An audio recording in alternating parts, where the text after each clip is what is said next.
I'm really impressed with the development. I miss this property. Hindi ako naka-invest dito. So bro, how about condo or land property?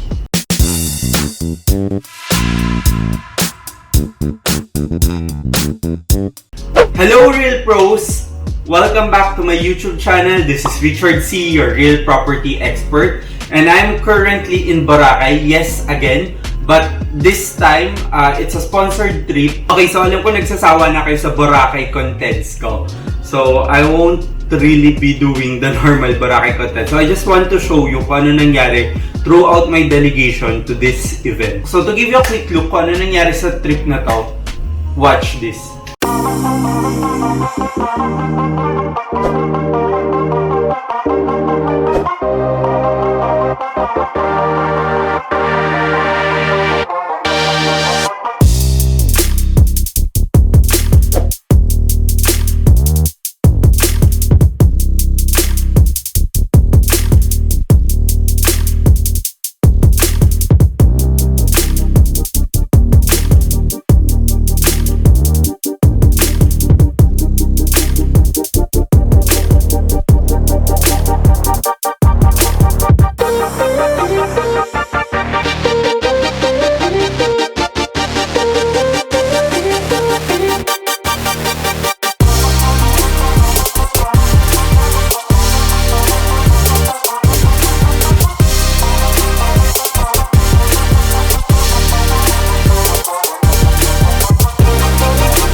Thank you again to my sponsor, the Travel Warehouse Inc. for inviting me, Cebu Pacific Air for bringing me here, the Department of Tourism, Tourism Promotion Board, and of course, Hennan Resorts for my accommodation. Okay, so yon. So that was a 3 days event and then I just extended for some leisure time. And during those 3 days, I really had a very generous sponsors. At the same time, I got all these gifts. So I'll be opening it while choosing between two things. I'll do both at the same time. Just to show you how our sponsor prepare for these. Okay, so before we start, let me open some gifts from our generous sponsors.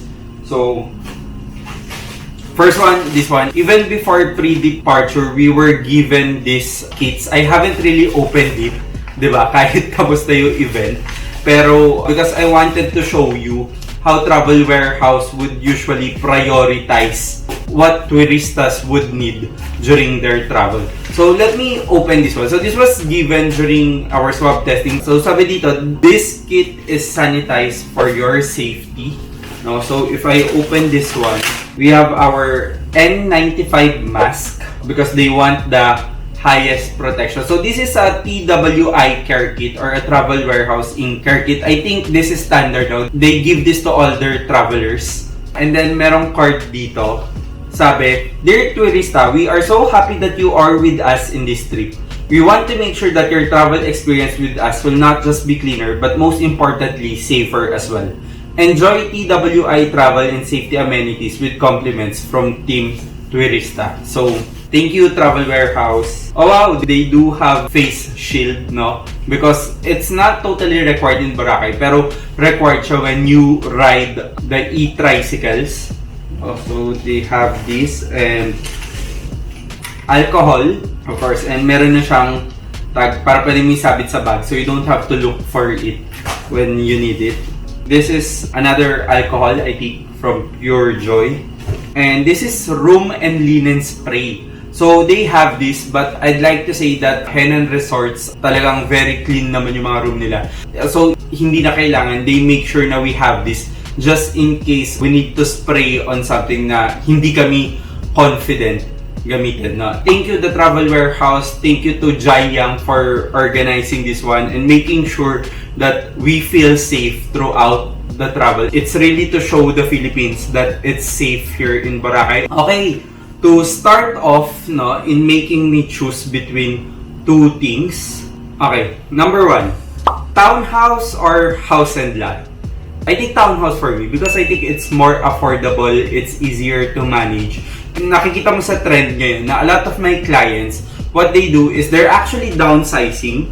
So when we say downsizing, they used to live in a big house in a very expensive subdivision. Now they just prefer to buy smaller condominiums. The reason for this is yung mga anak nila is lumaki na and the house is too big for them. And for some real estate users naman, nasa abroad yung anak nila and no plans of coming back here in the Philippines. So people just do downsizing. And like even if you're in a townhouse, I think hindi mo kailangan mag-downsize because it's easy to manage, it's easy to maintain. I really think na it's very hard to maintain a house. So between townhouse or house and lot, I would choose townhouse.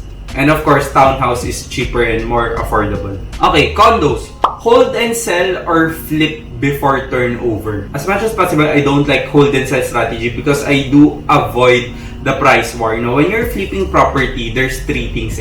One is of course the inventory of the developer. Second is the price. And third is timing. So, timing is a very important component. I do understand that you're not able to maximize the investment kasi nilet go mo kagad. Pero, at the end of the day, parang it's easier to flip a property, no, before everyone does. But of course, you'll earn more if you hold and sell the property. But of course, not too long kasi baka mamaya hold na yung property. So, for me, flip before turnover. You have to remember that not all properties are applicable for flipping before turnover. No, some properties talaga you need to hold them for a while, 2 to 3 years sa turnover before you can sell them. Okay, this one naman, condo or house and lot? I think you guys know the answer for this one. I really like condo living now based on my previous vlog. So for me, condo talaga because it fits my lifestyle better. Gusto ko pagbaba ko, andyan na lahat. Everything sa stone throw away. And as much as possible, I don't need to drive to go to the mall or if I need something. For me, it's about convenience because I'm also a busy person. So for me, I think condo works best. And of course, sa condo, pag wala ako, merong front desk para mag-receive ng items. For example, you know, all those small things that forms part of the convenience and the benefit of condo living. Which has better growth potential property in BGC or Ortigas? I think BGC kasi medyo mataas na siya and Ortigas wala pa siya doon sa level ng BGC. So, of course, if you've been following me, I'm putting a lot of money in Ortigas Center because I do believe that the potential is really high. I find BGC to be expensive already, but it doesn't mean na hindi natataas yung price. It's just that you can make more money in Ortigas.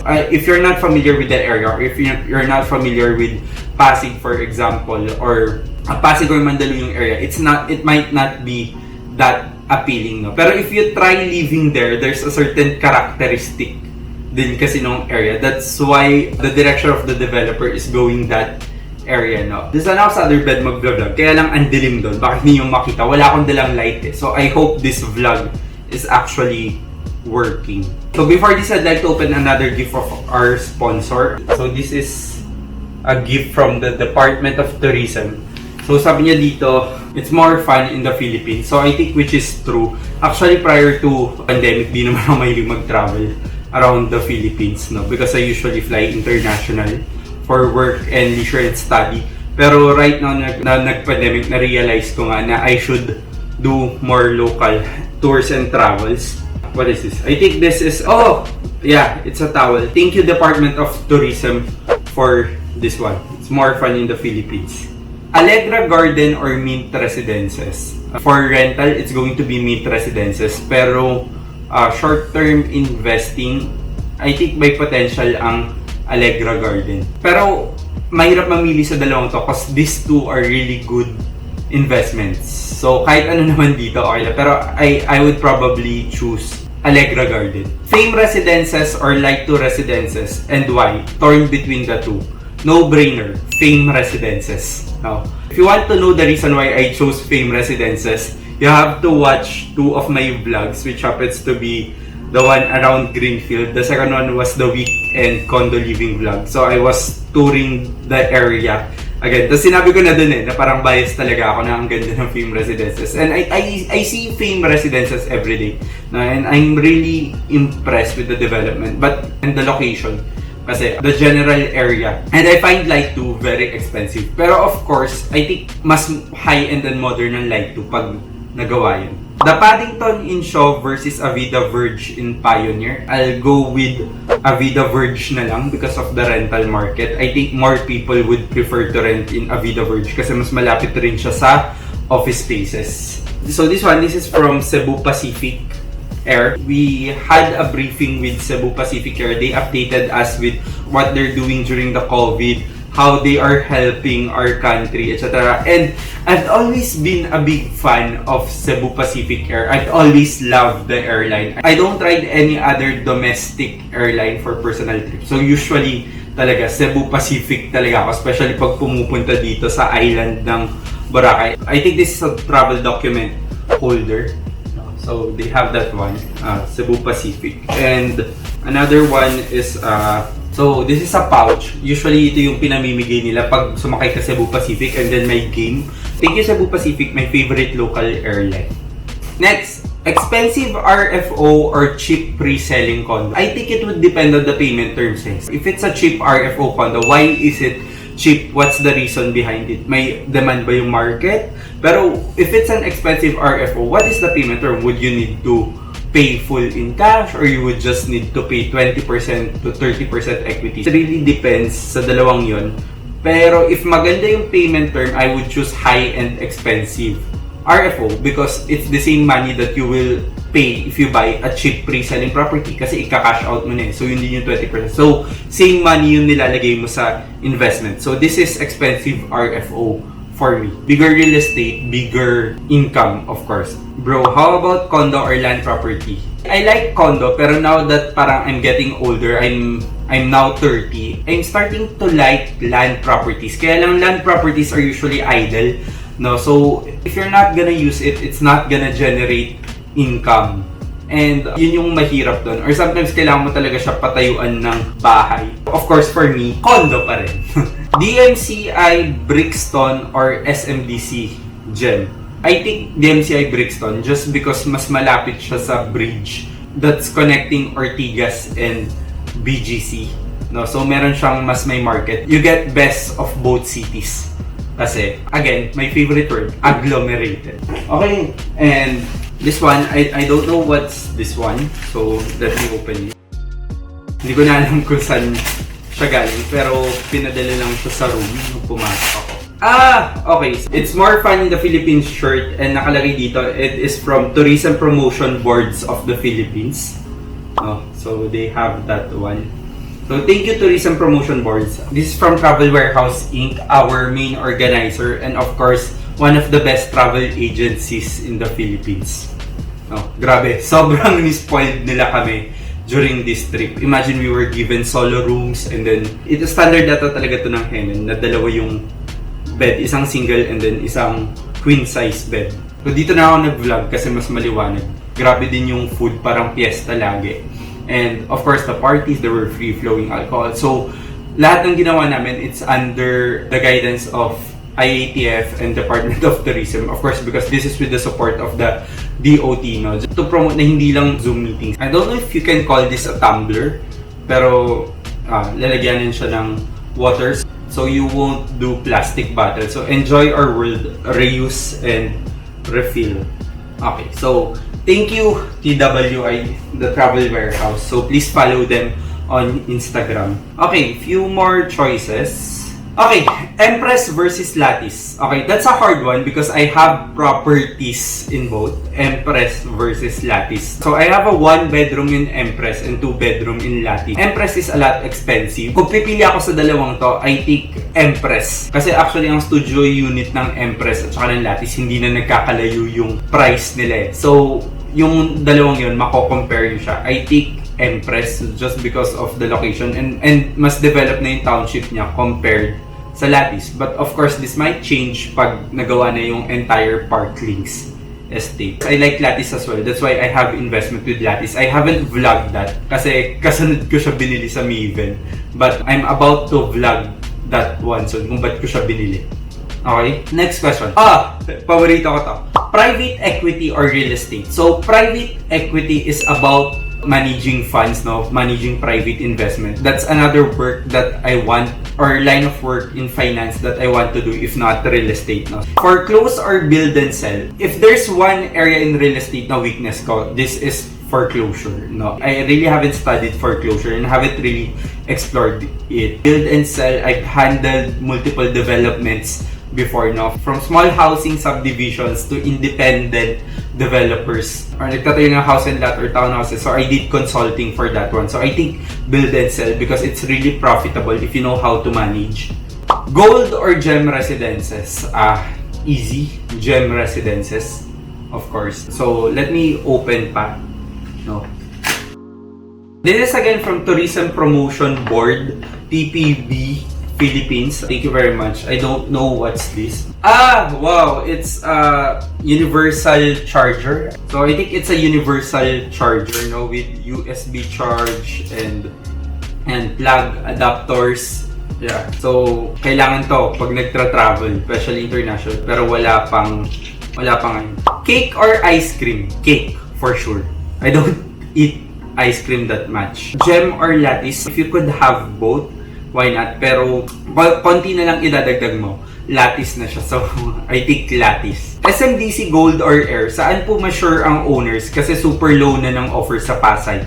Because nga, Pasay had speculative prices before. I think mas may market pa rin yung air residences in terms of rental kasi mas marami pa rin nangyayari sa business area ng Makati as of now. So, I would choose air residences. So, I had a vlog about reviewing gold residences and then may nag-comment on, I was asked whether I was gonna invest in gold residences. Sabi ko, if I do have an extra money, I would go for gold residences if I want to use the property for leisure kasi maganda talaga siya eh. Talagang the luxury is there, no? The concept, parang vacation everyday siya. Pero for investing, I think I go for air residences. It's much more affordable and there's more market for it. The Rise versus air residences. Magkatabi. The Rise, no? A fan of Shangri-La, ang ganda talaga ng The Rise. High quality. I think, especially if maga mo nabili, you're getting more than what you paid for. No? You're getting your money's worth. Kumbaga, and I'm sure there's high investment potential for The Rise. And I miss this property. Hindi ako naka-invest dito. So, for me, The Rise. I think that's about it. I'll just open some more.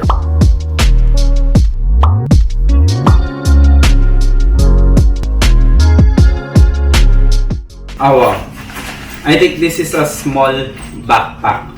No, para if konti lang naman dala mo, you can use it. And this is also gawang lokal.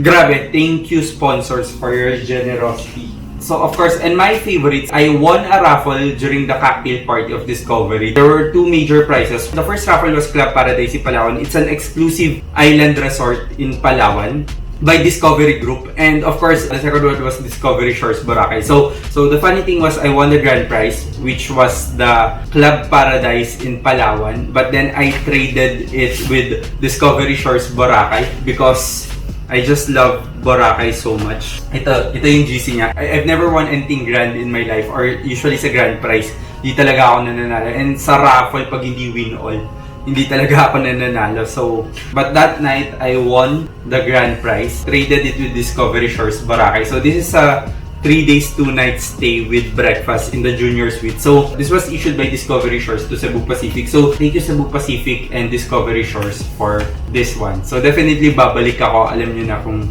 saan ako mag-stay. Okay, Real Pro, so that's about it. Again, this is another vlog from Boracay. Thank you very much for joining me. I hope you enjoyed this vlog and you agreed with me. If mali yung choices ko, or tingin nyo mali yung choices ko, please do comment it down below if mas gusto nyo yung other option, no, sa mga pinili ko. Again, before I end this vlog, I could not thank you enough to Travel Warehouse Inc. for organizing this one. Thank you for watching this vlog. Don't forget to like, subscribe, and follow me on my social media accounts. Again, this is Richard C. and I'll see ya next time. Bye, Real Pros!